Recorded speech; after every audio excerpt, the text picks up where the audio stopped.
Good morning. আজ 31 October আর এখন আমরা আলেপ্পি ছেড়ে চলে যাচ্ছি ভারকালা, মাঝে ফোর্ট কোচি ঘুরবো।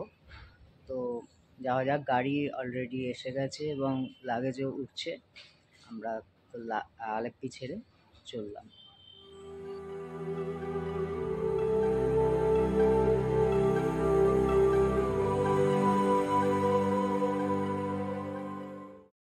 এখন আমরা চলে এসেছি ফোর্ট কোচি। আজকের সবচেয়ে বড় আকর্ষণ ফোর্ট কোচি। এর আগে পরশু দিনই আমাদের আসার কথা ছিল, কিন্তু একটা অ্যাক্সিডেন্ট হয় এই কোচিতে, যার জন্যে সেদিন আমাদের ক্যান্সেল হয়েছে ফোর্ট কোচি আসা।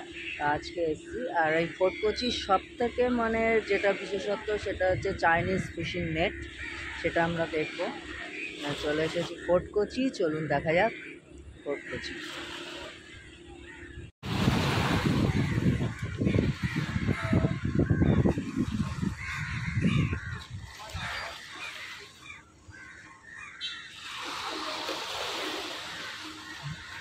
এগুলো কালোগুলো দে, অক্টোপাস এইসব। হ্যাঁ, অক্টোপাস। এইটা তোলে, এইটা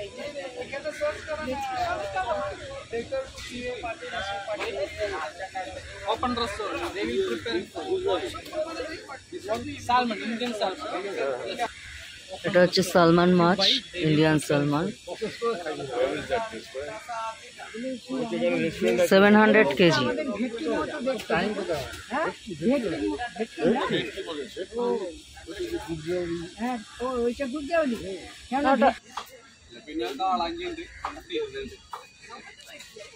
এর নেম কে? এর নেম সুরমাই। সুরমাই। এটা অক্টোপাস দেখতে পাচ্ছি।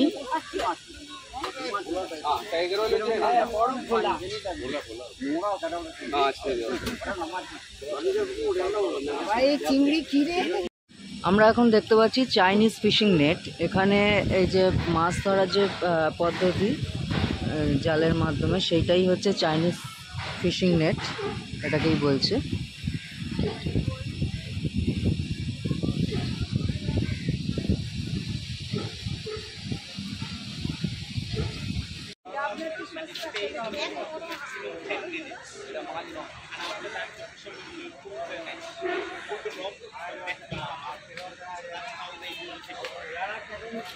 It's very interesting. The structure is made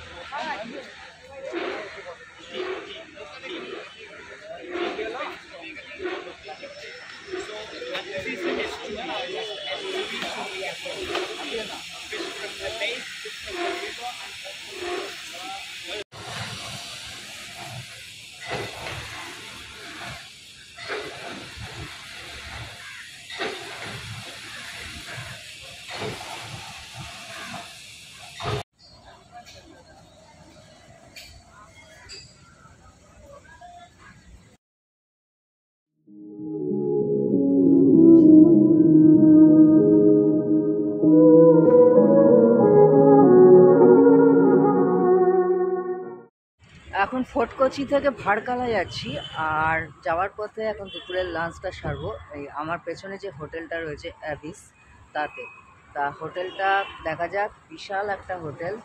মানে খাবারের যে কীরকম দাম হবে তো বুঝতেই পারছি। এই হচ্ছে হোটেলের বাইরেটা, চলুন ভেতরে যাওয়া যাক।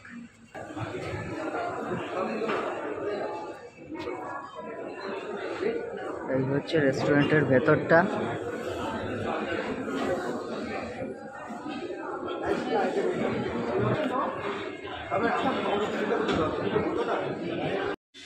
আমি অলরেডি খাবার অর্ডার করে দিয়েছি। ঘি রাইস, চিকেন রোস্ট, 230 রুপিস। তো প্লেটটা কেমন দেখানো যাবে, দেখাবো প্লেটটা কেমন, ঘি রাইস চিকেন রোস্ট কেমনভাবে প্রেজেন্ট করছে। এই ঘি ভাত আর চিকেন।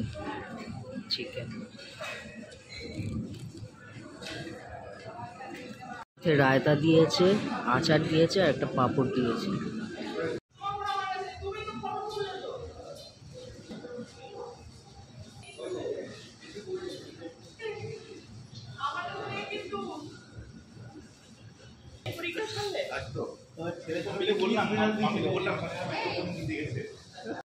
ঘি ভাত আর চিকেন রোস্ট খেলাম, হেভি খাবারটা, সাথে রায়তা আচার এগুলো দিয়েছিল, দারুণ খাবারটা। টোটাল পড়লো হচ্ছে 230 প্লাস জলের বোতল দিয়েছে একটা 17 টাকা, জিএসটি নিয়ে টোটাল 262 টাকার বিল হয়েছে। তো খাওয়া দাওয়া যথেষ্ট ভালো।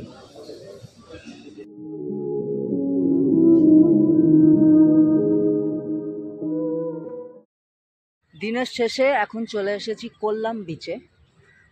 কোল্লাম বিচ আমাদের আজকে গন্তব্য হচ্ছে ভারকালা, সেখানেই থাকবো। আর এই কোল্লাম বিচে ঘুরে তারপরে আমরা ভারকালা যাব। এখানেই মানে চা বিরতিও হবে। ও অসাধারণ বিচটা একবার দেখুন। এই যে বিচটা, আরও কাছে যাব। তবে বিচটাকে দেখতে পাচ্ছি কিছু মানুষ খুব বাজেভাবে নোংরা করেছে, চারিদিকে নোংরা। অন্য অন্য বিচে এরকম দেখা যায়নি, তো বিচটা খুবই নোংরা দেখছি। এখানকার লোকে এমনভাবে নোংরা করেছে, খুব বাজে লাগছে। অন্যান্য বিচগুলো যেগুলো দেখলাম মোটামুটি খুব ভালোই পরিষ্কার ছিল, কিন্তু এগুলো দেখছি অনেক জায়গায় প্লাস্টিকের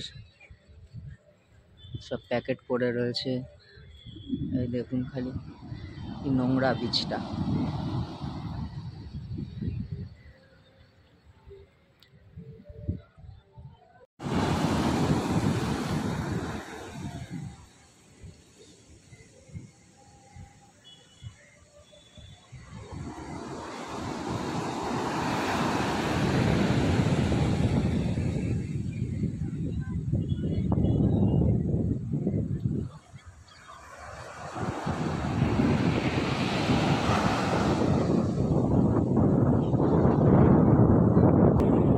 বিচের উল্টো দিকে একটা চার্চ দেখা যাচ্ছে। আমরা কেরলে প্রচুর চার্চ দেখেছি, বাস দাঁড়ায়নি চার্চে।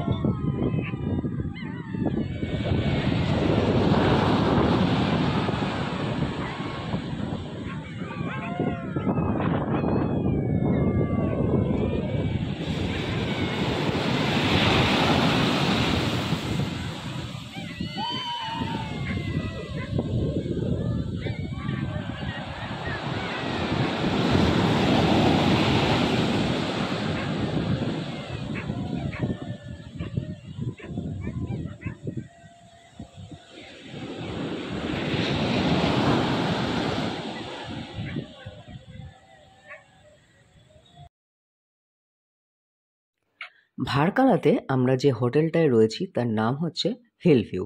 আর হিল ভিউর যে রুমটায় আমরা আছি সেই রুমটা একটু রুম ট্যুর করে নেওয়া যাক। তো দেখে নিন রুমটা কেমন, কি কি জিনিস রয়েছে। খুব সুন্দর পরিপাটিভাবে সাজানো রুমটা, আর এসি রুম। কেরালায় তো অবশ্যই এসি লাগবেই, মানে প্রচণ্ড গরম। মুন্নার ছাড়া বাদবাকি সমস্ত জায়গাতেই প্রচণ্ড গরম, সেই জন্য এসি মাস্ট। আর টয়লেটটাও খুব সুন্দর, একদম চকচকে।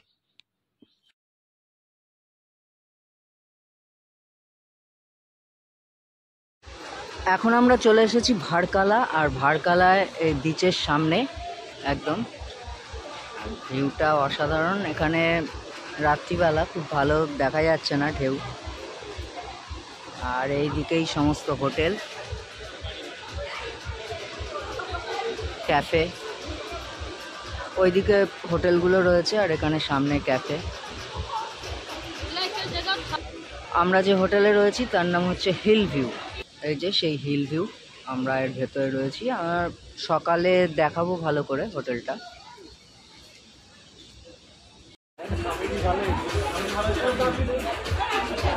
ওই আইসটাকে বেঁধে বুঝে সিটের মধ্যে রেখে দিয়েছে, ড্রাইভার বলছে আমাকে করার জন্য রেখে দিয়েছে।